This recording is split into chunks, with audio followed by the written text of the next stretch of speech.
Begin tonight with that breaking news, an announcement from the Pentagon that additional troops are heading to Saudi Arabia after an oil refinery was attacked last weekend. The news coming as we get a first look at the burned out wreckage, and CBS 2's Bauman has more. The president has approved the deployment of U.S. forces, which will be defensive in nature and primarily focused on air and missile defense.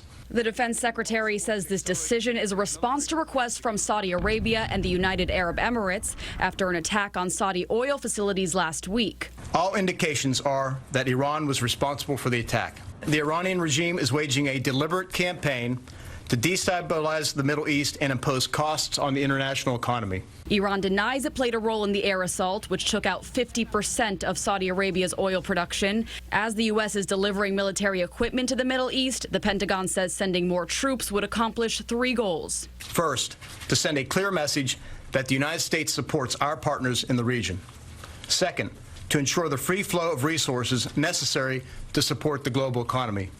And third, to demonstrate our commitment to upholding the international rules-based order that we have long called on Iran to obey. President Trump says he does not want to order a military strike at this time.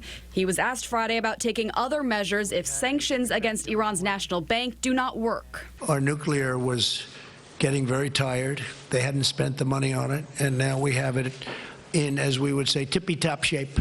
Tippy-top, and we all should pray that we never have to use it. Meanwhile, House Democrats are looking into whether the president and his allies set up a quid pro quo, demanding that Ukraine investigate a 2020 presidential rival in exchange for military aid. This after the Wall Street Journal reports Trump pressured the president of Ukraine over the phone to investigate Joe Biden's son Hunter, who worked for a Ukrainian gas company during the Obama administration. I can say that it was a totally appropriate conversation.